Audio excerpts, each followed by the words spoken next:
Welcome, everybody, to the Calling All Platforms Tech podcast. I'm going to be your host tonight, Caleb, and I'm here with Wes. Well, hello. And Landon. Hello. And we are going to cover all of the fantastic stuff that happened in tech news this past week, which was multitudinous and exciting. Multitudinous. In the extreme.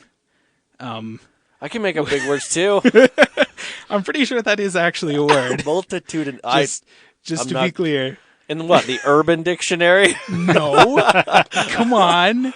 I was an English major in college. Anyways. Yeah, there wasn't actually much going on in tech news this past week. But we're going to cover the stuff that happened. That's for sure. And probably more. Probably more than what happened. Yep. We are going to start making up news. So, for those of you that are really want to be engaged by the podcast, try and keep track of the things we say that are not true. And then there will be a prize for whoever catches it all. What's the prize? I gotta know. Your respect? I'm just spitballing. It's spitballs. Spitballs. You get spitballs for me spitballing. Okay, we're going to start with Google News today because I clearly don't have anything worthwhile to say. Landon. We have an honest host. I like it. We got to work on his BS is what we got to do. That might take a while. It might. Oh, which is sad because I was an English major in college, so I ought to be really good at that. Anyways. Okay. Let's move on. Quick. Google. Biggest thing that came out of Google this week was Android Police had an exclusive leak for the Pixel XL2 design. And if you know anything from last year, it's probably 100% accurate. Probably. Because they had an exclusive leak for the original Pixel design, and it was spot on. And they had it about this time last year as well. And the design for this next year's model looks very similar to the current one. The glass on the back doesn't take up quite as much space. The fingerprint sensor is slightly below the glass. Instead of being just on the bottom of it. Instead of in the glass. The camera on the back looks quite a bit larger. The sensor does, which may or may not be a bad thing. We'll find out. The front has the biggest changes to it. It's got a screen very similar to like the LG G6, which makes sense because this is supposed to be made by LG this year and it's supposed to have one of their new AMOLED displays, which I'm looking forward to. Okay. Another thing on the front is the speaker on the front looks quite a bit larger. Hey! Which, thank goodness. And it's supposedly supposed to work similar to the iPhone, where when you're listening to audio, it'll use that front-facing speaker and the bottom speaker together in a stereo fashion, which is amazing. Thank goodness. Why we have not had this in all smartphones like forever, I don't understand why. Well, that's why that's one of the biggest things I miss about my Nexus 6 is the front-facing speakers on the top and bottom. Yep. And that's how the Nexus 5X and 6P both were, and a lot of HTC phones were for a long time. Yes. And they're great. I don't know why every smartphone doesn't have this. Like, I know. It's just, whatever. I enjoy my Windows phone, but the speaker on the back is getting annoying quick. Oh, the speaker on the back is the worst place to put a speaker. Like, I understand where they were going with it, because it's like, okay, you put your phone down, and then the speaker just, blares up. But I'm just like, there's times when I'm watching a video, and I have to cup the back end just to hear, and it's just like, what the heck is going on? It's annoying. Yeah. Well, it's even kind of the same with the bottom firing speaker. You still have to kind of cup it to angle it towards you. That's why I prefer both, like, two speakers on the front of the device. Yes. It makes the most sense. The next best thing is what Apple has done and what Google is supposed to be doing with the next Pixel. Yep. Is one front, one bottom, and it works. Yep. And then it just goes downhill from there. It goes, and I think the newer Windows phones that come out, I think it was the Alcatel and the HP one, the X3. For some reason, I couldn't think of what it was. The X3. Anyway, they have the front facing, which they're really pushing. Like, hey, it's on the front. By the way, did we mention there's two of them on the front? Yeah, it's a selling feature apparently. Yes. Oh, it's definitely it is. Yeah. It seems like it really ought to be just boneheadedly obvious, but I don't know. Samsung still hasn't gotten the message. Like, They still have bottom firing speakers. Yep, and just the one. Yeah. Which is, okay, whatever. They still sell a lot. That's all that matters, I guess. Yep. We make money. Before we move off of this rumored Pixel, I like the positioning of the fingerprint sensor on this one better, because one of the common complaints with the current Pixel is with the fingerprint sensor on the glass, it can be hard to tell whether or not you're actually hitting it when you put your finger there. With putting it in the aluminum means that the texture of the surrounding material is going to be very different. Yeah. Which is going to help a lot with trying to find that thing blind. Yeah, the only benefit that it had on the current one is a slight, different, you could tell if you're sliding across, you could find it.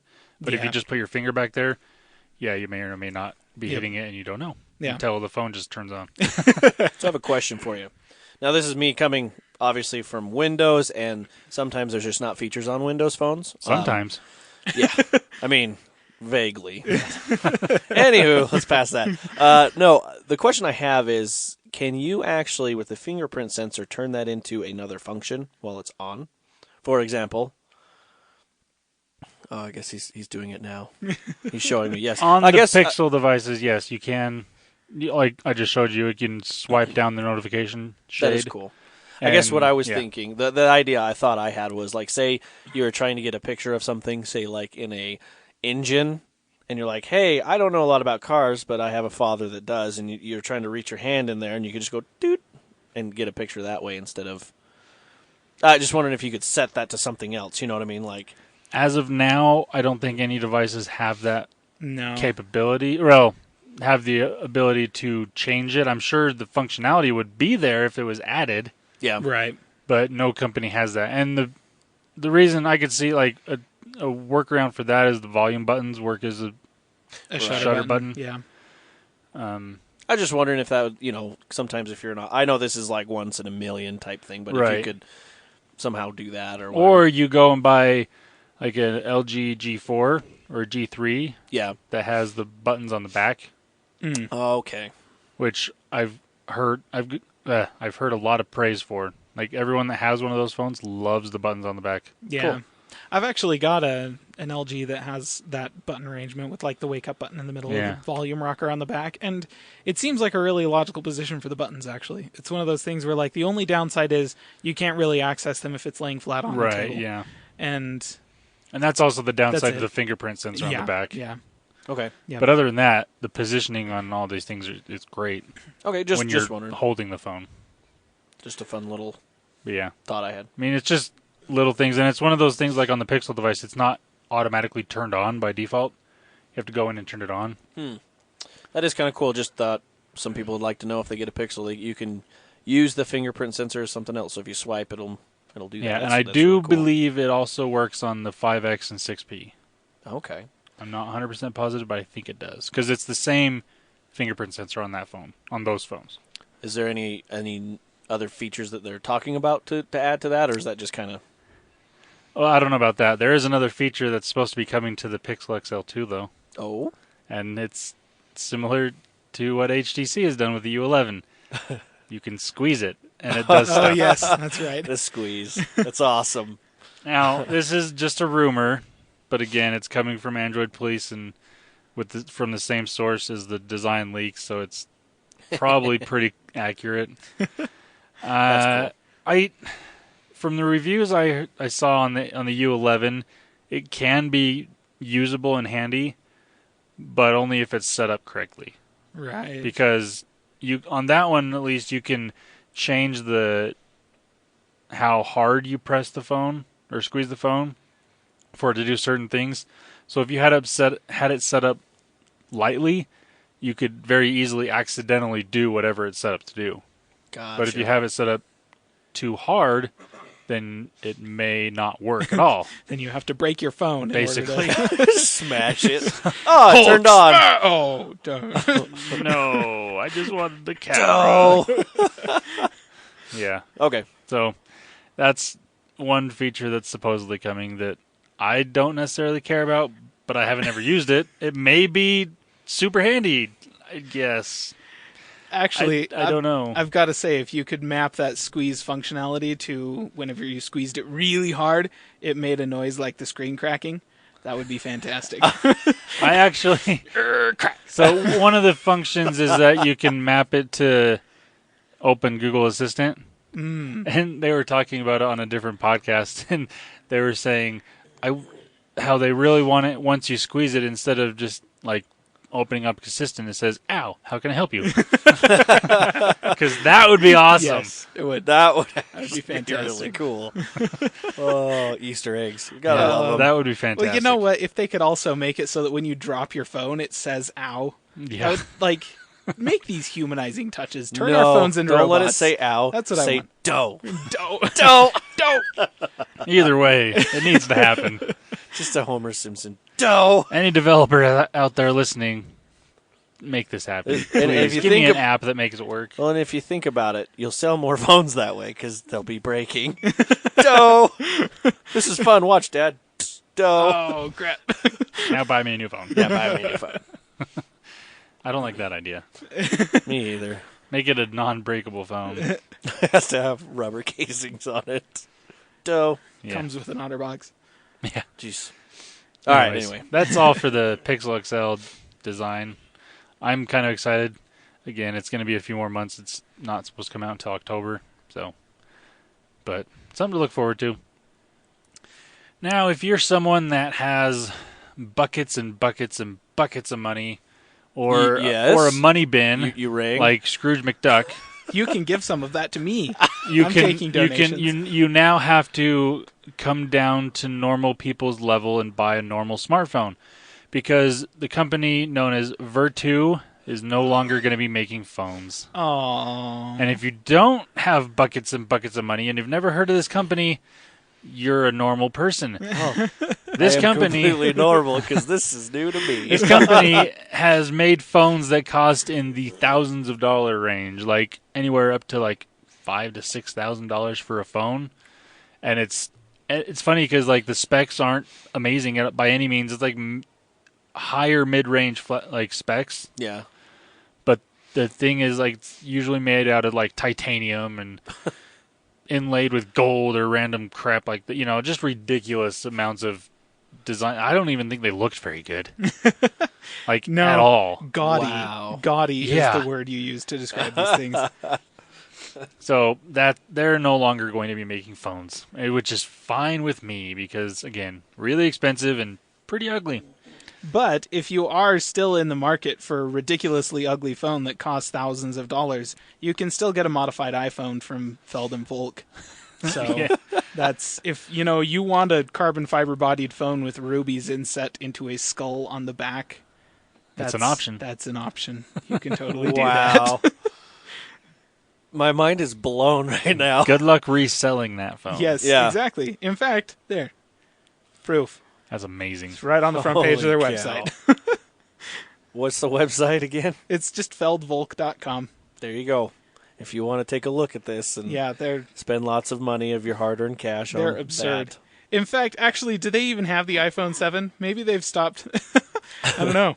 Maybe they haven't done the iPhone 7. Well, if they did the 6, I'm assuming you could probably do a 7.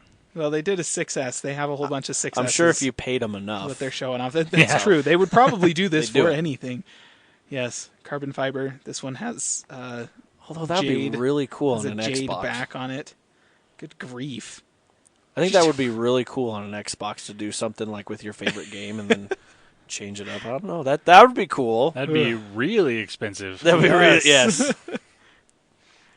That's Wow. why you just wait for the model of Xbox that comes with a game that's custom made Yeah. for that game.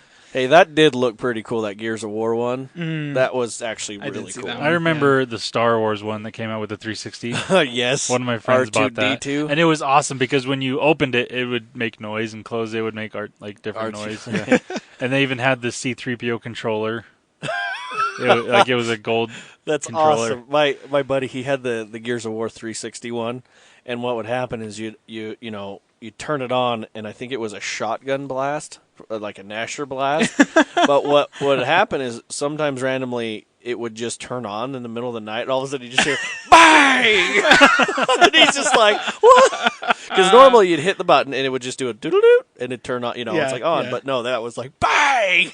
Oh, like, man. you might want to change that. That's hilarious. So, anyway, buyer beware. Good stuff. That's awesome. But it is cool, though. Customization. Awesome. Yeah. Speaking of customizing phones, this is a good segue. Hey. You're welcome. Huawei has teamed up. Well, no, let's say this. KFC has teamed up with Huawei yes. to make what's KFC. known as the KFC Huawei 7 Plus. Yes. This is a real phone. It's only in China. It's celebrating KFC being in China for 30 years. Apparently, KFC is huge in China. Wow. Yeah. That's... Jeez. I've heard that. I heard this story. It's crazy. The KFC phone. On a completely different note, there is a cat shortage in China. No. Yeah. I always wondered. Yeah. Disguised as Colonel Sanders chicken. Yeah. Anyways, the phone, it's not a horrible phone. It's definitely not very good. It has a Snapdragon 430, 3 gigs of RAM, 32 gigs of expandable storage, so, SD card, fingerprint sensor, surprising, a 3020 milliamp hour battery, not bad at all, and it only costs about $162. Hey, that's not bad. But again, it's only available in China. Yeah. And they're only Smell making like chicken. I don't know. Aromatherapy. Wouldn't that be? When you get a phone call, it just starts smelling like chicken. There's no other notifications. There's no You're just ring. sitting Or there like it mashed just potatoes. It just starts to smell like chicken and smells gets like fried greasy. chicken in here. That's awesome. And gets greasy. Yeah. You just It's all like, dude, what is soaking through your pants? Oh, crap. someone's Get a calling. phone call. If someone just came in at our podcast at that moment, is this really a tech podcast? What happened? Okay, sorry. Rabbit hole. I'll stop. KFC cell phone. Yeah. They're only going to be making 5,000 of these phones. So, buy it now, quick. I guess. Will this work in America? No. Well, at $162, I guarantee if it's sold in America, people would buy it just because they could. It says Yes. KFC. The problem with phones like that, and I have looked into this because phones in China are really inexpensive. Just not sure if anyone knew this. The problem is that the cell phone bands that their cell modems are designed to handle don't line up exactly with the bands available in the United States. Oh, okay. So there is some overlap, and if you buy one from China that has a pretty wide range and you're in a slightly larger metropolitan area, there's a pretty good chance that you can go with T-Mobile and get coverage. Okay. But outside of larger metropolitan areas is a little bit more spotty, and if you're in the sticks, then, no, there's no hope. Like, if you only have coverage by Verizon, for instance, there's no way these phones will work for you. Yeah. Like, pretty much you're exclusively limited to getting coverage through T-Mobile, and even then, it's maybe 50% chance it's actually going to work out. Gotcha. So, buyer beware if you're buying phones from China, including phones from KFC. In fact, buyer be extra aware if you're buying a phone that is in any way affiliated with KFC. I want to know if this, you can get this in a combo meal. Oh It's my I want to gosh. substitute my drink for a phone. Can I get different grease tones on this phone? Is that an Grease option? I want the chicken flavored one, the chicken smelling one for this person, and I want the gravy smelling one for this person. I don't mind to smell like a famous bowl. Please. That would be amazing. I wouldn't attach it to anything. I just make it smell Now, all can the you time. lick it and have it taste like that? If it's been in If Caleb's it's grease, pocket for a while. it's I don't know. grease is grease. Like, Being it's got in your to taste pocket like for something. a while. Just saying. Yeah, who knows? Anyways, moving on from KFC and Huawei. Thank you for making that a thing. Yes. If you have an Amazon Echo device, I'm not going to say the keyword, but if you have one, you can now... Hey, Alexa. Sorry, I did it. I couldn't resist. You're so mean. While you're there, Alexa, will you go ahead and donate $1,000 to the Calling All Flowers? Actually, Alexa, while you're there, why don't you order a KFC Huawei phone from China?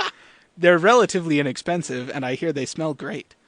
Anyways, you can now control Fire TV devices through Amazon Echo things.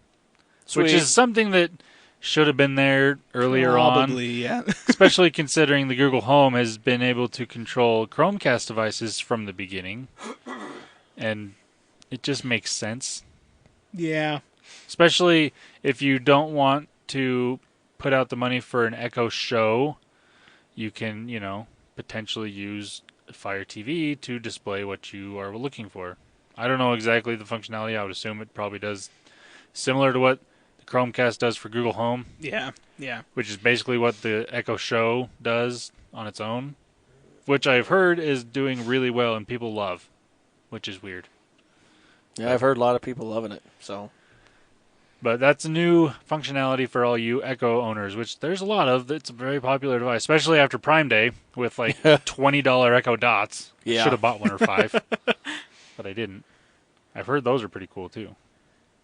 The Echo Dot, I don't use them, but I've heard. I don't use them either, but I've heard those are nice. Anyways, just talk to an inanimate object. Yeah. I've heard that they don't do very well in Canada just because people keep trying to hit them. Because they're pucks. They're very hockey puck shaped. Probably break pretty easily. Probably. Have you ever seen what a hockey puck is made out of? Like, those are intense. Anyways. And then they're frozen before you play with them. Yes. Yeah. Got to get them to slide somehow. Anyways. Moving on. This is not the Calling All Hockey Oh, good, because that's literally the extent of my knowledge concerning hockey, is that pucks look weird when you cut them in half. Okay, anyways, most things look weird when you cut them in half. That's probably, true, I bet Wes probably would too. That'd look a little weird. We should try it sometime. We could stream that, right? Speaking of Gears of War. Anyways, no, sorry. Speaking of KFC, just had it a little bit ago. Smells. You'll get smells. Oh, dear. Do you want to go down that rabbit hole? Nope. Moving on. No. Moving on. Good, please change the subject. Next thing. Samsung obviously is going to be coming out with the Note 8 in the next month, and the rumored release or announced date is August 23rd, so about a month from now, which we were expecting August because that's generally when it comes. But now the 23rd is the supposed date for that to be announced, and pre-orders will probably go live that day or within a week or so, and then buy it and store within a week or two after that. So it's probably going to be around $850 or more, which standard Note prices. We don't know specs yet. It's probably going to be ridiculous and awesome and what people want in a Note phone. I don't care because I'm not going to buy one. Anywho, but it's there. It's there. It's coming. Coming August 23rd. It probably won't catch on fire. I would hope not. Probably. It's a good chance. If it does, just rest assured there will be a Note 8 fan edition next summer. You know what they should call it? The Ash edition. The Ash. The Phoenix one. Oh, the Phoenix. If they don't have a color option for this thing that's called Ash Phoenix. Black, they are missing the whole point. That would just be amazing. Like, seriously, I keep waiting for Samsung to try and capitalize on this whole fire thing by making fun of themselves, because it's far enough removed from it that now it would be funny. It would be. But they haven't done it yet. And, making the re-release of the Note 7 an April Fool's joke, doing something like this for the Note 8, come on, Samsung. Just so many opportunities. Many opportunities. Oh. And you could totally redeem yourself. Yes. Ash edition. That's what we want. It's just black. I mean, they're all just black. We already know that. You could just do an ash black one or a Phoenix red one. Yes. That kind of looks similar to like the HTC U11 red one that kind of changes colors. Ooh, there you go. Yeah. To an orangey reddish color. Be pretty. That'd be awesome. Make a pretty phone. It comes with the default background as fire. I like it. Oh, so many opportunities. There you got you go, options, Samsung. Can have that one on us. Even if that's just a limited edition one, make it happen. And then some sort of print on the back that shows a battery melting. Oh, they're on fire. That might be a bit too much. Yeah. Oh, come on. Well, see, you got to be concerned though, because the TSA might see that from a distance and then tackle you. Be like, his phone is on fire, and then just take you out. It's true. I don't actually know how aggressive the TSA is. It's been a while since I've flown. Although your imagination with them seems...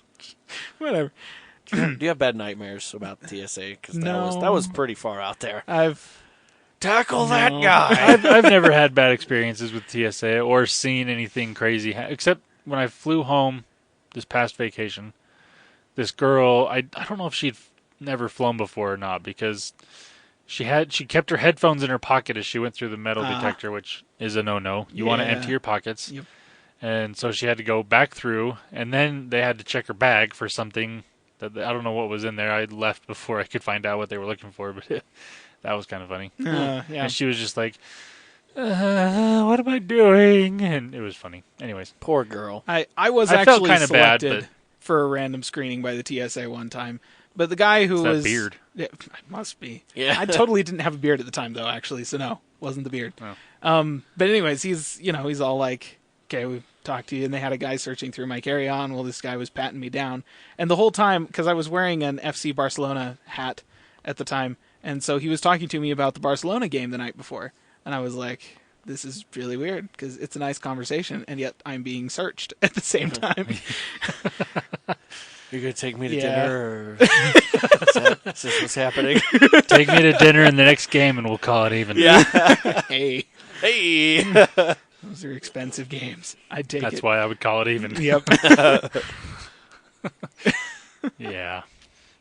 What were you talking? Oh, Samsung. Samsung, yes. Now Fire. I have a little bit of Fire. gaming news What? Oh, bring it on. from Samsung. What? Gaming and What? Samsung and What? Landon. Mix that together. I am so confused. As you should be. What's happening? Anyways, they now have an app called Game Live, and it's only available on some Samsung devices. People have said they've gotten to work on Galaxy devices running 6.0 Marshmallow and above, so the S7 and higher, basically. Mm-hmm. Maybe Yep. the S6 if it has that. I don't know. But what it is it basically lets you stream gaming from your phone to YouTube, Facebook, or Twitch. Oh, okay. I was going to say, is this Cool. a Samsung-only game streaming Yeah. program? Yeah. Because that seems really stupid. As long as you can actually stream to YouTube or Twitch, then that makes more sense. Yes. Which, Like- I mean, it seems like it'd be a good option for anybody because it'll let you stream to all of these platforms Yes. pretty easily. You That's just awesome. select which one you want to stream to and start playing, basically, Yeah. which is pretty cool. And I like that they added Facebook because that's something you don't see a lot of is That's true. gaming streamed to Facebook. Yes. So, To be fair, most of the people I know on Facebook wouldn't be that interested in seeing it, but, true. because they're all my old relatives. Yeah. Grandma. I have Grandma, younger watch my relatives gaming. on there as well, too. Anyone who's a friend with me on Facebook who's listening to this, that's not you. I'm not talking about you. You're one of the few exceptions. Just If you're listening to this, you probably... you are probably one Yeah. of the few Yeah. exceptions. Yeah. So if you have a Samsung device and you are interested in gaming and streaming that gaming, this is a good option. Go. I Cool. don't think it's a pre-installed app, which shocker. Yeah, right. But go download. It's called Samsung Game Live, and yeah, let us know how it works because I'm interested. Yeah. Sounds like a pretty good option. Sounds pretty cool. Then the last thing I have is not gaming and not tech, but awesome. But awesome. So Is it KFC? Because that is also More not awesome. gaming. Okay, good. Okay. that was phone. That was tech. Well, yes, but KFC I thought it was phone. unrelated KFC news. No. You got him That's good. excited, dude. I bet I know what he's having for dinner tonight. Oh man, going to get some McDonald's KFC. now has Rolo's McFlurries. I'm not sure if anyone else knew Oh, do they? this. This is a fairly recent thing. I did not know about it till like a week and a half ago, but Oh. just thought I'd mention that. Get that in there for Yeah. all of you. Nice people. little plug. Rolo McFlurries. Very nice. And for those of you keeping track, that is actually true. Okay, that's not one of the things that we're making up this time around. Anyways, continue. Nothing I've said is fake. Oh crap! No fake news. Sorry. I thought for sure that There would be lots of fake news. something was fake. April Fool's. KFC's Actually, not making a phone. KFC No, just cell kidding. phone sure sounds like it ought to be fake. it does. does. I initially thought it was when I saw it, but no, it is very real. Oh man. Unfortunately, Anyways, so Anyways. not gaming, not tech. not gaming, not tech, but awesome. So Disney had their D23 event this past weekend Oh yes. and announced a whole lot of cool crap, Yeah, they including some did. new movies. But the thing that I'm most interested in, that I probably won't ever get to experience because it'll be really expensive, is a Star Wars themed hotel, Ooh. and it looks amazing. Yes. It basically turns you into a character in Star Wars. It includes interactive experiences with different Star Wars things, including your own attire to wear while you are in the hotel. Yes. So It sounds awesome. It's basically just a giant Star Wars LARP. Pretty much. That you pay a you lot would of money for. probably Yeah. enjoy. Yeah. Oh, I would very much so enjoy. Yeah. Even my wife was like, "That sounds cool," and she's not a big Star Wars person. I mean, she likes the movies and stuff, but Yeah. she's not like us. Yeah. That would be so cool. Yeah. So if I ever have buckets and buckets of money, Yeah. Well, not only that, where I you're think going. can't you Yeah. make your own lightsaber in Disneyland or World? You can. yeah, It's you actually can- pretty cool. You can make your own lightsaber. It's actually and you not. can- It's one of the souvenir things. Like you go into the stores. Where did I see that? Over in Tomorrowland, Disneyland, and they just had this little kiosk thing where basically it was kind of like a Build-A-Bear, where they had like all the component pieces sitting in bins all over the places, and you could go through and mix and match and pick. And there's a couple 100,000 different combinations of all the pieces, and you put it together and then go buy it, and it's like $25 or something like that. So that's not that's bad at all. awesome. yeah, no, it's pretty reasonable. So it was a Gosh, pretty it's cool like thing. all these theme things that are happening that are open now. I'm just like, I want to go. Like, what's the new one that opened as well? The Harry Potter one's now open. In Universal Studios in California, like the Harry Potter World or whatever. Yeah, And I guess you're supposed to get your own wand and it's interactive with everything. it is. You can point it at storefronts. I'm not a huge Harry Potter fan, but that seems Yeah, awesome. It seems Yeah. pretty legit. Like, Yeah. okay, I would say a couple spells just to see what would happen. Yeah. But I'm really excited for this. And they also showed some pictures of what Star Wars Land is going to look like. I saw that. And it looks pretty awesome Yep. as well. Yep. I think the most exciting thing for me that came out of D23 was the when they had everyone on stage to talk about the Avengers Infinity War, and they had a picture of everyone that was on stage, and I realized it was the directors and the cast, like just the main characters, top billed superheroes, and There's I a realized lot. that there are too many. There's a There lot. are too many of them to be in one movie. This movie can't possibly be any good. That's why isn't there 3? There's at least 2. Yeah, they kind of split it Infinity into 2 Wars? I parts. was gonna say it's like 2 or 3. I think they changed the name of the second one. It was going to be Infinity War Part 1 and Part 2, and then Yeah. they decided to give the second one a different name. But I think they're still going with that 2-part thing. But even still, I'm like, this is more people than were in the Lord of the Rings trilogy as main characters, and That's the a Lord of lot. the Rings trilogy already had a lot of people in it. I'm just like, how could this possibly be any good? The worst part of it was when my wife was sitting there going through like, who is this and who is this and who is this, and I'm like, I know all of those people, and then she's all like, wait a second, the Guardians of the Galaxy in here.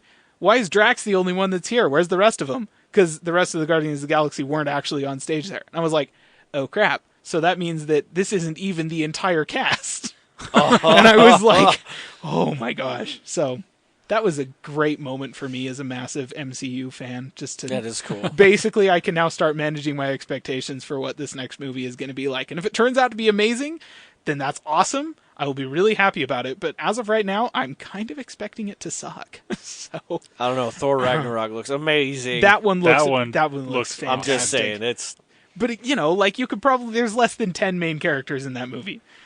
Infinity War has like 20. And Jeff Goldblum. Yes, and Jeff Goldblum. I'm actually really interested to see how that turns am out. too. Speaking of excited. Jeff Goldblum, the next Lost World, speaking of Lost, not Lost World, Jurassic World is Yes. going to have Jeff Goldblum. Is it really? Yes. I heard that. Is Mal? I didn't know. Haven't heard that they were going to do another one. Yeah. Well, it made all the money, so despite being kind of an objectively mediocre movie, it was super dang popular. Hey, like, holy hey. cow. Dinosaurs are awesome. They it was are amazing. awesome. They were the good part of, of an otherwise objectively mediocre movie. I will say here's I the did thing. not like the 2 boys. They were annoying. They were Here's the and thing horrible actors. that I really like, and this is totally opinion. This is my opinion on it. Like, I went to take someone to it, and we went and saw it. And I think the thing that made the movie for me was all the kickbacks to the old original. Yes. All Yeah. I was that like, definitely okay, helped. There were a okay, lot this of wins. good fan service. I And love then it. outside of the fan service, because that was the thing, as a person who massively loves Jurassic Park, like Right. that is within my top 10 favorite movies easily. Mm-hmm. I went to see it with my wife, who does not remember Jurassic Park. Like, we own it. I have watched it with her. She remembers nothing about the movie. I'm not sure why. She's just trying Right. to block it out or Just something that. like that. It's unpleasant memories or something. I don't know. But she doesn't remember that much about it.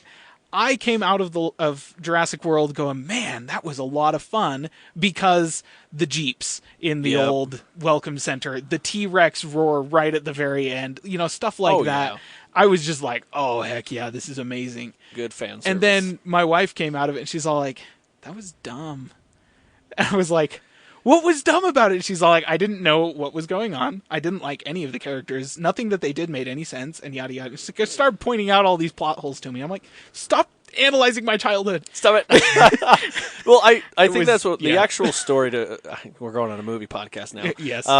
It was okay. Like, I was like, I appreciated it that someone tried. Yes. I did like Chris Pratt's character. Yes, because Chris Pratt is the same in all of his movies, and I love to watch him. No, he's always fun. I like, Dallas, what's her last name? Something, Fonsbeck, something. Anyways. I like her character. I thought she did a good job. Yeah. She always does good in the movies she's in. And I thought it was okay, but then when they started doing the kickbacks, I was like, okay, that put it over the top for me, so I enjoyed it. It's like overall, I look at how much money Jurassic World made, and I think the reason it made that much money is for the same reason that The Force Awakens made as much as it did. Not necessarily to speak of any inherent quality for the movie, because, Force Awakens is a good movie. Not the best Star Wars movie for my money, but a good movie. Jurassic World, I felt, was pretty mediocre after it was all said and done, but still not a bad movie, but not nearly as good as Jurassic Park. The reason they made so much money, both of them, was because the previous iterations in that franchise sucked so bad that everyone was just like, please be good. And then when they went to see it and it didn't just straight up suck, everyone was so excited that they went back to see it again, because they couldn't quite convince themselves that it was real. Like, we actually got another installment of this franchise, and it's not garbage. Yep. So, it's cool. There's a psychological element involved there that isn't, necessarily wrong, and I'm not surprised they're making another Jurassic World, because, that thing broke the Force Awakens sales records, didn't it? Like, I think so. At least outside of the U.S. Massive. Yeah. He's huge. Not only that, you guys, we're getting another Indiana Jones. Oh, gosh. If Harrison will stay alive. I still don't know why that's happening. Well, what else could we do? Aliens to Dracula. No, what we need to do... Indiana Jones over... What's the place that Dracula's from? Come on. Transylvania. Come on. I don't think Transylvania is old enough to... Well, I don't know. Maybe. Vampires. That would be the next thing. I think they need to go back and do some Christian artifact, because, that's the trend. They go after the Ten Commandments, which is a Judeo-Christian artifact. Yep. Really good movie. They go after some pagan temple in the middle of nowhere. Not such a great movie. They go after the Holy Grail, which is like the Christian art. Yeah. It's the Holy Grail of Christian artifacts, literally. Really great movie. They go after some random pagan idol that isn't based in any kind of history. Really crappy movie. They need to pick something, I don't know. It doesn't have to be Judeo-Christian mythology, whatever. But they have to pick something that actually has some kind of foundation in history, and not try and make up a mythology around something else. Maybe pick an artifact, send him after that, then it will be good. Well, you're talking the Christian one. Maybe they could do the, not Knights of the Round Table, but Knights of... Come on. Dude, all I've got is the Monty Python. Is in The Last Crusader. Stuck in my head now. Oh, what is it? The Templar. Templar. Oh, yes. Templar. The Knights Templar. Yeah, something from the Crusades. That would be fun. They could pick some kind of, I don't know, a Buddhist monument or some kind of Norwegian artifact or something. Pick something like that, but something real. That's what Indiana Jones needs. It doesn't need some kind of made-up mythology that doesn't have any basis in actual He's going to find Hercules. That, you know what? Yes. Send him after one of the the Golden Fleece or something from Greek mythology. Send him after something like that. Oh, that would be fantastic. I'd be all over that. Send him after the ashes of Osiris in the Egyptian desert. What needs to happen is they need a mashup between Robert Langdon and Indiana Jones.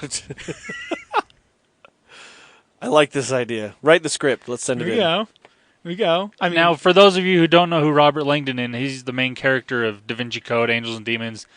He's basically a modern-day, less badass Indiana Jones. Much less. Yeah. I mean, we've all been saying for years that what we actually want is a Tomb Raider and Indiana Jones mashup. Ooh, that would be cool, which would be fantastic. We're actually getting a Tomb Raider movie next year, so, that could work. Now, is Angelina Jolie playing Lara Croft? No. No. They're actually aren't they getting a girl that actually looks a lot like the video game? Yes. The newest one? Yeah. Why would you ever want to do that? Well, because we have photorealistic video games now. Yeah, that's I think true. that's kind of the problem. Before... Wait, this person is not pixelated. Before, right. You could just pick somebody. Yeah, before it was all like they had to be the same gender, and that was about it. It's all like, yeah, sure, they look the same, basically. I mean, they got arms, legs, hair that's roughly the same color. Okay, anyways. Sorry. Now back to tech. Yeah. Right. I'm done. Okay. I'm going to take over and go to Apple News because something that you said brought up a piece of Apple News, and I was going to use it as a fantastic segue point, but then we started talking about movies. So it didn't work So that didn't work out at all. Sorry about that. Pretend the movie conversation didn't happen. Speaking of broadcasting from a cell phone, one of the things that's come out in the latest developer beta of iOS 11 is that the screen recording button that I was like super excited to find out was a thing in iOS 11 a couple of weeks ago. You can now 3D press on that button, and a little menu pops up that has an option for broadcast. There's nothing hooked to it right now, but it would make an awful lot of sense for that to be able to hook that up to YouTube or Twitch or something like that and broadcast your screen to those devices. That would be awesome. Services. Gosh, this is awesome. Like everybody's like hopping on this bandwagon. That's really cool. Yep. So that was just a couple of weeks ago that we found that out, and I'm pretty excited about that. Like, especially since this button is in the control center, which you can activate from anywhere. Yeah. Like any app, whatever. You swipe up from the bottom. If you're inside a full screen app, you have to swipe up twice in order to get to it. But it's right there. And then you just force press broadcast and it goes away. Whatever's on your screen starts broadcasting. Like that would be perfect. Super easy to use. It might be a little more difficult to get it actually hooked up to services because it might just try and broadcast from your Game Center ID, which would... Do I even know what my Game Center... Anyways. I would imagine this would be kind of... It would probably work similar... Just like that. Yep. Probably work very similar to how the Samsung one's going to work, where you could probably pick what service you want, and you could even probably set one as default, so it automatically just starts streaming and to Facebook. You sign in and it goes into or that whatever. One. That would I would make sense. think that would be... Or it's like the share menu, and you push on the button, and it pops up a menu that says, which of these would you like to use? And you click on the one you want. I guess it just depends on what you want to do. Yeah. If you want to just do like a video of you talking, Facebook. Or YouTube. If you want to do gaming, Twitch. Or, So yeah, it's there. It doesn't really do anything right now, so we're kind of waiting to see exactly what Apple has in store for that. My biggest question is this going to work with Mixer? That's a good question. Because the Mixer app, that Mixer Create app doesn't exist on iOS still. Well, there's that. And, I mean, iOS default search is Bing. It does. Maybe it'll just Maybe default it won't to do. It won't work with YouTube, but it'll work with Mixer. That actually, there's some truth to be had there. That might be the case. I wonder. It'd be interesting. I bet that's probably what It'd be would do. interesting to see. Yeah. Although at the same time, I have a hard time seeing them go away from YouTube because it's YouTube. Yes. And it's massive. Well, and Twitch is the de facto game Yep. streaming, so like to avoid YouTube and Twitch seems like it might be feature suicide. I could see them avoiding both of those because it's Google and Amazon. It's true. And but Windows at the same right time, now, I don't know. But Windows right now hard. in this market isn't competing. It's and true. isn't going to compete. Sorry, Wes. For No, a while. For a while. It is true. It's not like that they're not competing. It's just they're like, I like what they're doing. They're just like, you guys, you got a streaming service that's dominant over there. We just want to try something else over here, see if it works. Yep. So, I mean, I could see for a creator standpoint, I think that would be really cool for the go to Mixer because I haven't been on Twitch in forever. Like, gosh, it's been forever. So I don't know what updates they've had or anything, but I've heard it's still pretty janky. Their most recent app update is night and day better than the previous version. Like, is it? Holy cow. They made massive improvements. And you can actually broadcast your camera from the app now, which is kind of neat. There you go. But Can't broadcast games. And kind of the thing to me that means that says that they might do something like pick Mixer as the option and just go with Mixer is the fact that they didn't say anything about it to developers, which means there's no API for it for developers to hook their apps into to make them available as broadcast apps. So either they're going to build something in or they're going to do it all on their end. And one of those seems more likely than the other, and it's probably just building something in. So that would be the thing that would say to me that this is a partnership with Microsoft and we're going to be making Mixer available. But here. they could also have a partnership with any of them. It's true. They could. They could also just be like, no, we're just going to make it a share sheet, and you can pick which app you want to broadcast with. Because all these apps have their own quote-unquote APIs to do this. So, right. I mean, yep. Apple could just make it work like that with all of them. All Apple has to do is feed them this information, and so it might just be that. I don't know. They haven't said anything to developers about it, so Apple is doing it. It's all on their end. So we'll see exactly what that turns into. I think you'd probably want to do that. I just, take a step back. I think they'd probably want to do that with Mixer because then, put Apple behind it, get more people on that to do it, and then that makes the competition come up, and I think that's what they want to do. It would turn Mixer into probably the most common place to go for streaming mobile games, like for sure. Yeah. If you wanted to watch somebody streaming a mobile game, their odds are they're going to be doing it from an iOS device because that's where the majority of quality gaming on mobile happens. Nothing personal, Landon. No. Just No, I know this. I know this because I see a lot of Switch games actually on Mixer. Yeah, like a lot of Zelda. Now I haven't been on Twitch, so obviously I haven't. Yeah, and there's tons on Twitch. There always will be, but Mixer has kind of more purchase in the console space. Yes, and if they do this, if they have a partnership with Apple in order to make this happen on iOS, then they will definitely corner the mobile space for streaming games. Yeah. And that would be actually a really big boost to them. So I could totally see something like that happening. If that is happening, I would be surprised that it hasn't been announced yet, if it was an exclusive thing. But at the same time, they may just be trying to surprise everyone. It could be. I know there's huge announcements that are coming up at Gamescom and stuff. Yeah, it's true. Granted, I know Apple's not going to be there, but I'm sure. But if Microsoft can make the announcements. That's exactly. Okay. Anyway, it's all speculation at this point. We're right now. Totally there's a button that says broadcast. That's literally all we know. That's it.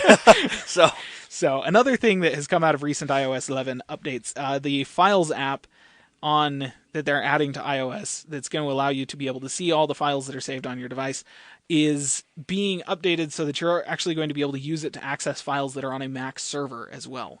So if you've got a server or a Mac set up as a server in your house, it actually kind of sounds like not necessarily just a Mac server, but just any Mac that has shared folders on it, that kind of thing. Oh, cool. You're going to be able to see the files on those as well, which is fantastic because that's off-device storage, Yes. So that you could just send files over to there and then delete them from your device, and it's not going to delete them from the server. It's basically your own personal cloud storage. Right, except it doesn't automatically sync, which means you can maintain files in one place without having to maintain them in both places, which is nice.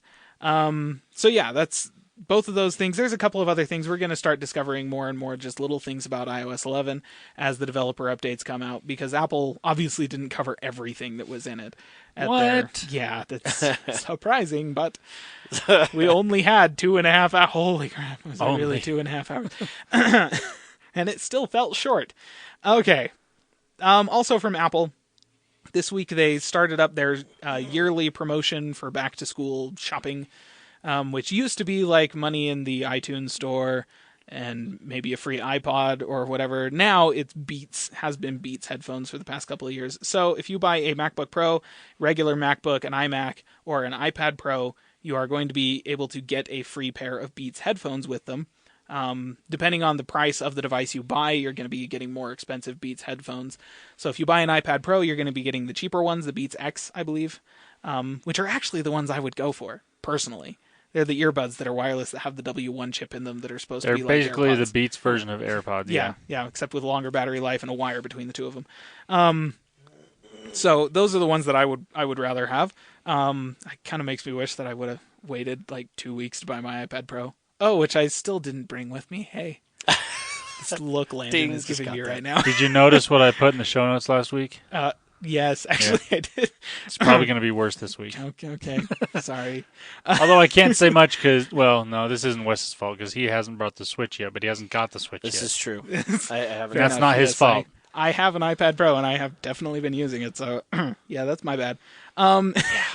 We know. But if you want the more expensive Beats headphones and you bought an iPad Pro, you can pay the difference between the headphones that you would get for free and the ones you want. And they're offering up to, if you buy an iMac, the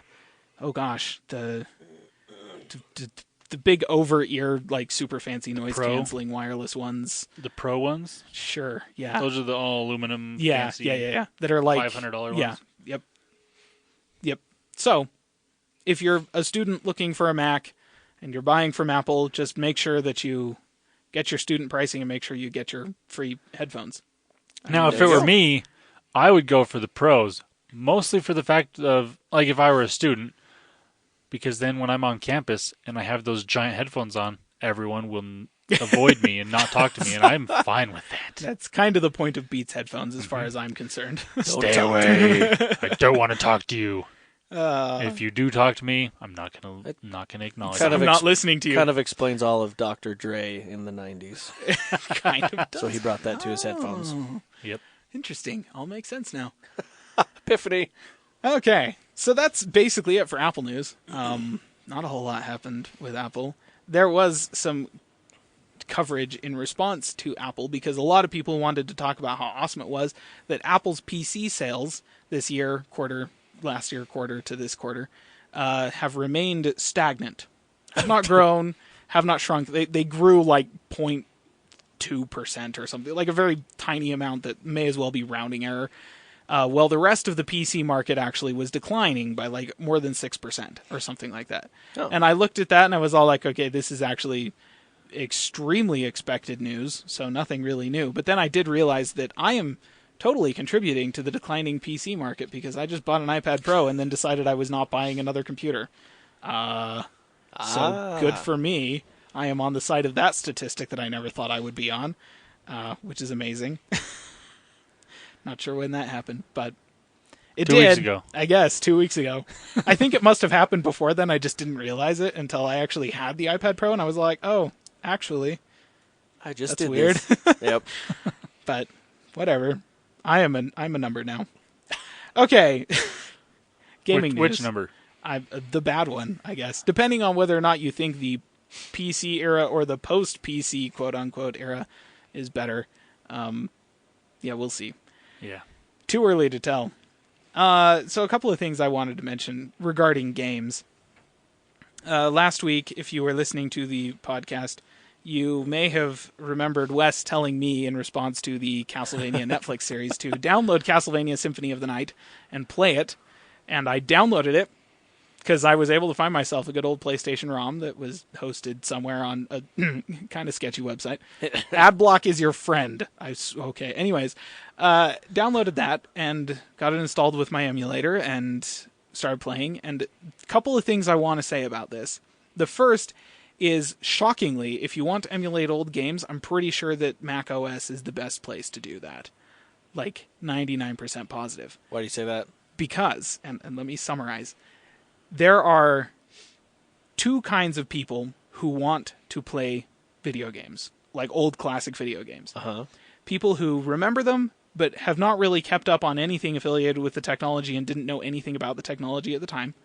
Or people who remember them and are now computer developers. The developers all seem to they develop for the platform they want to play them on, and that almost always seems to be Linux. So the emulators available for Linux in the open source community are many, and they are powerful. They're stable. They're fantastic. There's very few people porting those over to Windows. So the emulators that are available for Windows are either, like, there's just not as many of them, or they're kind of half-baked, where somebody, didn't actually finish the port, and it kind of sucks. Then there are the few people that are, like the Windows users, also using Macs. They're not developing the emulators for Macs. They're all being developed for Linux. But Mac OS is a Unix-based operating system as opposed to Windows, which is not. And so it's easier to port them from Linux over to Mac OS. Gotcha. And so they actually get finished stable emulators in Mac OS. So your options are, I suppose, if you want to use Linux, there are some very powerful, very high-quality emulators for Linux. And if you're actually building a box that all you want to do is play classic games on it, then installing Linux, you can get like Linux operating systems that are based entirely around emulation of old systems like this. And that's definitely the way to go if you're going for a custom-built box, and especially if you just want to get a Raspberry Pi. Yeah. Because you can get, what is it, Arch Pi or something like that takes the most comprehensive emulation environment and turns it into an operating system for this thing, and makes it so that you can navigate it with a game controller. It basically turns it into a retro game console that you can play everything on, and it's amazing. So if that's all the box is going to be used for, Linux is the way to go. If it's not, then probably get a Mac, because you're going to end up with more emulators available, more stable emulators, and a lot more options for what you can use, and it's going to be easier to use.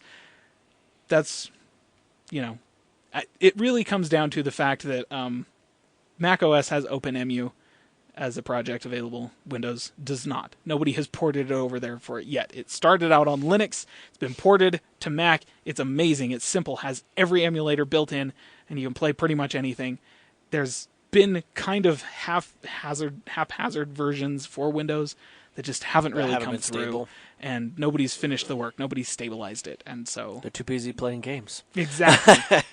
They're too busy playing games on Linux, basically, is what is the conclusion I've come to after many hours of trying to get so many different emulators to work consistently on Windows, and it just was not working for me. Gotcha. But in other news, Castlevania Symphony of the Night is really not that easy. I guess I should have probably expected that, this being a kind of a classic platformer game, and classic platformers of any kind are, oh my gosh, difficult. They're just so much more difficult than anything we play today. At least anything I play today. Yeah. There are super difficult platformers out there, but most of them are retro-inspired. Mm-hmm. So yeah, Castlevania Symphony of the Night. I'm sure it's excellent. I just suck.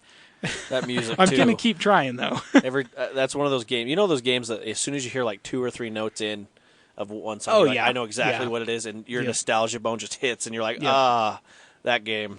I played it for hours upon hours upon hours. And that's an important thing. So I'm going to give you a little tip on this, and with Castlevania Symphony of the Night. So, and this happened to a lot of people when they released Castlevania Symphony of the Night. It was supposed to be this off project, kind of like, let's release a Castlevania game, see what happens.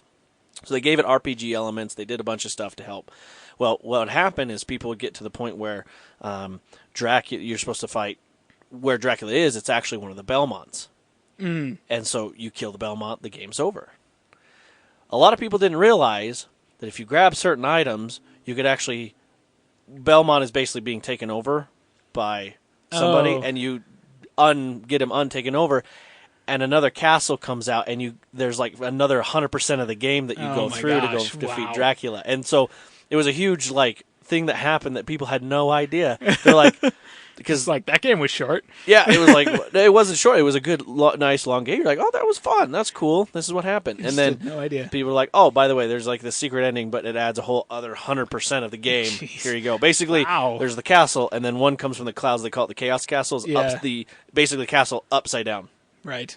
So good grief. Yeah. Holy cow. And so people were just wow. That's exciting. It's fun. Huh. I probably won't make it that far, I'm going to be honest with you. You could do it. I have faith in you. You have faith. Do I have faith? That's a better question. Plus all these backlog of games we got to play. Seriously. Speaking of games that I spend way too much time on, Overwatch. Oh, jeez. So the Overwatch World Cup is coming up at BlizzCon in November, and in preparation for that, they're doing the group stages for all of the countries that qualified, 32 countries that qualified for the Overwatch World Cup. They're whittling that down to 8. And so they had the Shanghai group stage this past weekend. I spent 16 or 17 hours watching Overwatch on Twitch.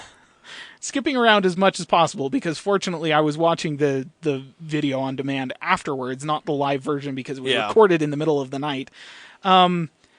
Basically, let me just sum this up for you. Out of the Shanghai stage, what you missed was Craggy, who is a Tracer player, and he is just a god on Tracer. Like, that is hands down some of the most amazing Tracer play I have ever seen in the game. I've heard he's so good.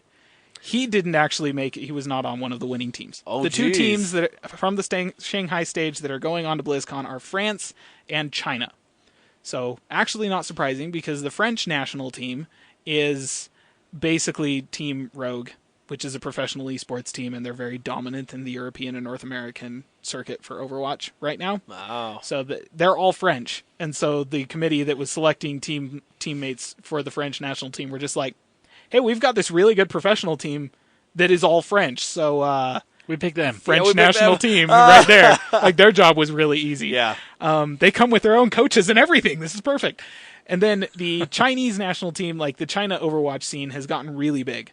And honestly, kind of what I'm expecting based on gameplay we saw last year and what I saw at the Shanghai stage. I am expecting 1 and 2 to be China and South Korea. Oh, really? That is straight up, like, esports in Asia, they're something else. Yeah. And I expect both of those teams. I mean, China was totally dominant. They won every map they played. They did not lose to anyone. And they didn't play France, which was the only other team there that, I mean, they won all but one of the maps they played. So I'm sure that France could have given them a run for their money, but I still think that China probably would have won. And wow. I don't know. And that's exactly how South Korea was last year. They won every map they played, all the way through the entire Overwatch World Cup, right up to the championship. They didn't lose a single map. So that's kind of, that's what I'm expecting to see.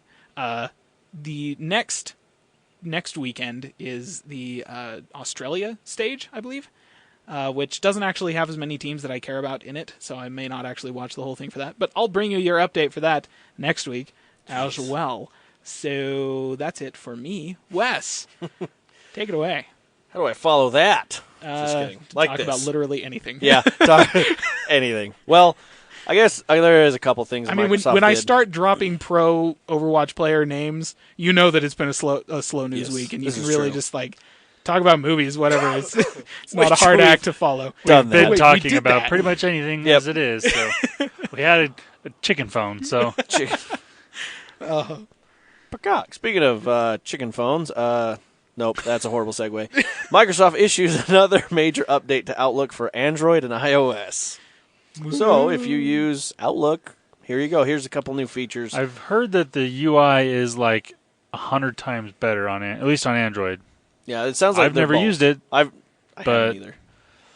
But I hear it's a lot better. But in case people do use it for whatever, here's what's new. Microsoft has redesigned the conversation experience so that there is more separation between each conversation, and you see much more of each conversation at once. So just more kind of UI-friendly, things like that. A new quick reply feature helps you see the rest of the conversation while you type, things like that. So, and you can now switch between accounts and folders more easily than before, thanks to the redesign, obviously. So that's good, actually, because the Outlook UI was pretty bad. I have used it before. It was not great. Yeah. So I might. No, I'm not going to try it again. No. I was going to say I might try it. Nah, unless my work forces me to, I probably won't. Well, just that's there for you. So Microsoft's really pushing their apps everywhere to really just shine. And so here you go. So they're also going to be at. This is kind of more on the side of gaming news, but Xbox at Gamescom. Kong. Sorry, at 2017. Anyway, so it's on Sunday, August 20th at 9 p.m. And it just says 9 p.m. I forgot to say what kind of specific time, so I apologize. 9 p.m. 9 p.m. In some time zone. Which so could be literally any time of the day where you live. So I apologize. That's horrible podcasting. But that's not what I was going for. But they are going to, on Monday, August 21st, they are going to start at 9, but they are going to live stream and celebrate the rich history of the beloved PC game series, as well as give fans a first look at Age of Empires Definitive Edition. I'm actually pretty stoked for this. I am super stoked. So, I didn't get that. Long, drawn out It's because I didn't want to scream really loud into the microphone and screw up the levels. I appreciate that. That was it. Mostly. That was really good. Thank you. I am really excited. It is. This is my game. Like, oh my gosh. I'm excited for it as well. So you may be seeing us stream that as well, just to mess with it. So anyway, one thing I did want to mention on the Xbox One S. The difference between downloaded content between the Xbox One S and the Xbox One X, with the differences of assets that you'll download. Some people, apparently this was a huge thing that people thought that you were going to be able to download, like, say, 4K assets to your One or One S, which is the Xboxes that are out now that can't really play the 4K. But they have set it up to where they won't get it. And there's no real option to download it. But obviously the Xbox 10, I'm going to call it that. Project Scorpio.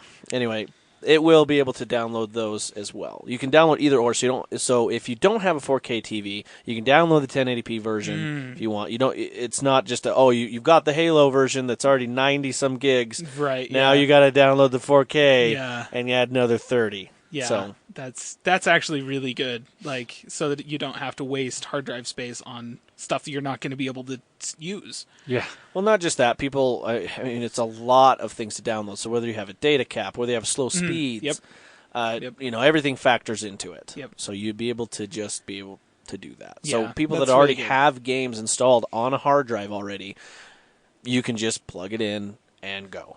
Yeah, so that's good. That'll make it nice for you. And then later, when you're not using it, you can set it up to download the 4K assets. But they'll have that separated, and which will be fine. So that way you can take advantage of that. Yeah, that's good. So one thing I did want to mention on that, so if anyone was wondering about that, but I wasn't, but apparently a lot of people were. So I'm just reporting on that. Well, it's a fair question because, as we were saying before the podcast, I bought Gears of War 4. Yes. Last week after the podcast, and started the download, which took like 2 days or 3 days or something like that, because the game is 107 gigs. 107 gigs. Like, that is a huge flipping game. And it's got a lot of assets there. Yes, and I'm sure that it's because I'm on a PC, and so it's all like, oh, here's all of your 4K assets for all of your textures and audio, well, not audio, all your textures and pre-rendered scenes. Here's the really high-quality audio files and just everything, all the big stuff. And I got all of it. And I was kind of sitting there thinking to myself, you know what? I don't have a 4K monitor. I don't even have a 1080p monitor. Mine's like freaking 1600 by 900. Like, I would be totally happy to only download the 1080p assets for this game. Please, I don't have that option. So it's good that they're not going to be foisting that onto Xbox users that are not at all going to be able to use it. Yeah. So good call, Microsoft. So now make it an option on the PC too. Please. I wonder if they will, or if I don't know. Would be nice. I would be totally down with that because, again, I don't have a 4K monitor. I'm also pretty darn sure that, my computer would choke so hard on trying to run this game in 4K. So, yeah. Yep. Be nice. Okay. July has an update for Xbox One. It was actually kind of a bigger update. A lot of people wanted this feature for custom gamer picks, and so that was a big thing on there that they went ahead and put on there for you. So you can, but this also does work for your custom gamer picks to be used on not just the Xbox app on Windows, but it's also Android and iOS. And not only can you have the gamer picks, you can also do it for like your clubs, basically. So in Microsoft, I don't know. If you knew, you get these clubs that you can be a part of, and you can customize those pictures as well. That's cool. So, what also something I thought was really cool, and I didn't realize it didn't have before, and no wonder I couldn't figure it out, but Mixer does co-streaming now with the Xbox. For the longest time, I was trying to figure out how to do it, and I kept looking at forums, and there was no definitive, like, hey, it's coming, or this isn't a feature. Right. So I couldn't figure it out, but then this came out, and I'm like, oh, well. There you go. Got it. No wonder it's on there, wasn't... so, which nice. We definitely, when we do that, we need a co-stream. So that way, when we're playing our games, we can see both sides. I think I don't know. Or just hear me talking about something totally random off in the background. Or you not have your mic checked, and I just hear me going, yeah. Yeah, that's totally. Yep. Did you go through that video? Good times. I may have. Is it pretty awesome? I may have not included the bits that didn't have me talking because it made no gosh darn sense. I think that would just make it better. This is Wes going on some random. Yeah. Look what he said. I felt so bad for that. That one dude, yeah, who's like, I'm sitting here with my long drawn out explanations, and he's like, "The heck aren't they even acknowledging my existence?" I know like, he'd ask a question, and I'd be like, "Oh yeah," and then I would say something, and you would start saying something, and I would just be quiet, and then he'd ask again. He's like, "So what?" Yep. Sorry, man, if you're listening. Dude, that was pretty. Made a mistake. It's my bad. I did upload the entirety of that stream, so if you don't want to watch it on Mixer, you can watch it on the YouTube channel as well. The bits that actually have both of us talking. It was pretty good. It was fun. It was a good game to discover. I loved it. So another cool feature that I will kind of be messing with. I want to see how this is, but instant Xbox profile sign-in. You basically, how it goes is you take a controller and link it to your profile. So when the controller's there and you turn the controller on, it will just log you right in. Now, I don't know. There's not a lot of more explanation on this. I don't know if it's like the profile goes with you. So if I'm like, oh, I'll just come to your house and bring my controller and it signs me into your Xbox. I don't know if that works like that, but that would be really cool. Because I don't see any other reason. I don't know why you'd want to. For those 3 or 4 Xbox households that have 3 or 4 different profiles, I'm not sure. I don't know either. So that's what I'm assuming. But that's a feature that's there. So gonna have to try that out. Yeah, I mean, I think that if you could take it to someone else's house and be like, yeah, I want to sign in and do this thing on, like that would be really cool. It would be awesome. So if it's not that, I'm gonna be kind of surprised. I'm betting that's what it is. That's what I'm assuming too. So, all right, so. That was kind of all the Microsoft news, but I did want to mention, we did mention about this earlier, but Atari's going full retro with their new console. Oh, yeah. Yes, I said that. Atari. Now, I think with this, I think they just saw the sales and the potential of like the classic NES that happened, and I think they're like, let's capitalize on this. As opposed to Nintendo, who decided, let's severely supply constrain this. Yeah. What the heck, Nintendo? Yeah. So it's interesting. Now, when I'm looking at this, it didn't really have a lot of the specs or anything, but when I look at the back, I actually see like Ethernet cable, HDMI, and I think a couple USB ports. So I don't know if they're like, just plug whatever into it and go. Yeah. Put all the ports. Well, I mean, USB ports, maybe that's for controllers. Yeah, probably. If they're not providing controllers. Hasn't said yet, but it looks, the pictures that they released on this leak, it looks pretty good. It's like they took that old wood finish and just modernized it, I guess. It's got that classic Atari kind of shape to it, but like with nice modern sleek. I never thought I'd see that logo on there again. You know what I mean? It's like, oh, that's Atari. I love Atari. Wow.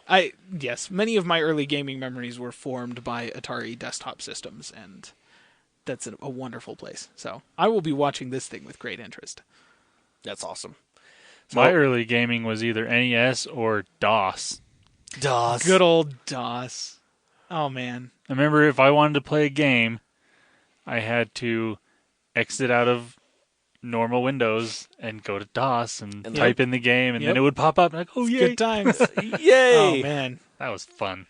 Speaking of emulation, DOSBox is available on both Windows and Mac and Linux. DOSBox itself is fantastic. Finding a front end for DOSBox on Windows, far more hit and miss. If you're on a Mac, Boxer is amazing.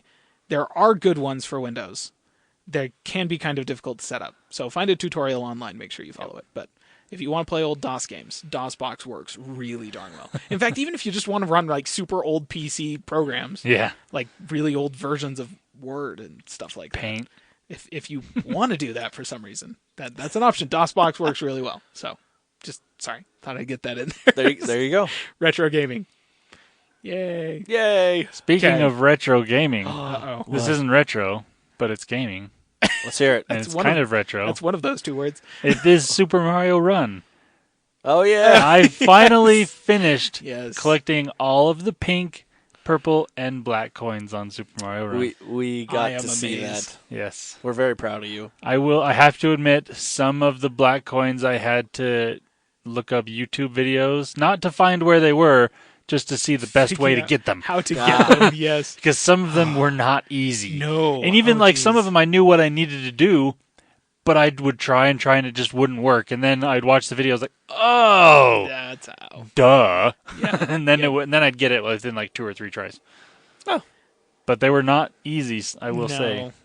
It was fun, though. That is pretty cool. I mean, coming from the perspective of the person who has not even collected all of the pink coins for the first world of Super Mario Run. Yeah, that's amazing. That's really hard stuff. So See, I think Landon is a gamer at heart because he completes it. I think the thing is if we were to ever get him like an Xbox or a PlayStation, it'd be a bad thing. Gave him a couple games and he tried to complete some of those games.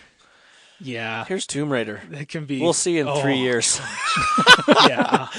Jeez. Well, it's funny you say that because now that I think about it, like even playing like original NES games and like Super Mario, like there were ways to cheat and jump worlds and stuff. Yeah. I never did that until I had completed everything. Yeah. Really? And then I would sometimes go and skip worlds, but even then, not all that often. Interesting. Yeah. Yeah. It's the achievement hunter in me. Yeah. Yes. And me too. And that's the other thing with Super Mario Run. I've got everything now. Yep. Even like you can do daily Toad runs, and I usually get on to play that, and I usually play a few more just for fun. But it's like, I've got nothing to play for. What do I do now? See? This would be bad if we get him like a Switch or something. Because he could go after Zelda. I hear there's Korok seeds or something there's billions of them. Well, and they just added like DLC to Breath of the Wild too, that added a whole bunch more gameplay into the game. Like this is why it's a good thing I don't have. Maybe console. it is a good thing. Yes, I think that's fair to say. The achievement hunter urge is, I think, probably the sign of a true gamer. Yes. Which is why I don't really classify myself as a true gamer. I'm an enthusiast who plays lots of different types of games for superficial enjoyment, but I can't do achievement hunting. Like, I get so bored so fast. That all being said, like when it comes to like newer gaming types, like I would play Call of Duty with my friends and stuff, but I never really had a desire to play the actual game. I would do multiplayer, and that was about it. Right. Yeah. Whereas, like, when I was younger, I played 007, the GoldenEye. For hours. And I would play the game. Yeah. And there was so much to that amazing. game. But, like, newer games, I have almost, like, not nearly as much desire to actually just play the story and do the game, which is weird. That's where I always go. But I always have my multiplayer game, and right now, obviously, that's Overwatch. So, but everything else, I kind of go for the story or co-op campaign. Yeah. If co-op campaign is available, that's always a great option. That would probably make it a lot more fun for me now. And so that's where a lot of games are going with. But there's still like the Tomb Raider, obviously, that's really awesome. Good story. Super, super good story. There's also a lot of like more classic retro-inspired games that are, platformers or shooters that are more along the lines of the classics that we're familiar with. Stuff like that. That's the stuff that you might be more interested in. And there's plenty of it out there. I mean, that is definitely one thing that we have no shortage of right now is newly released quality video games. Oh my gosh, we're more being coming. Yes, always more coming. Oh, so man. Definitely not a boring time to be playing video games. No, that's for sure. Awesome. And one thing I did want to kind of put in a plug for, I found this this YouTube group or whatever you call it. I was just kind of, sometimes when I play certain games, I have 2 monitors and I'll put one on the side just to listen and stuff.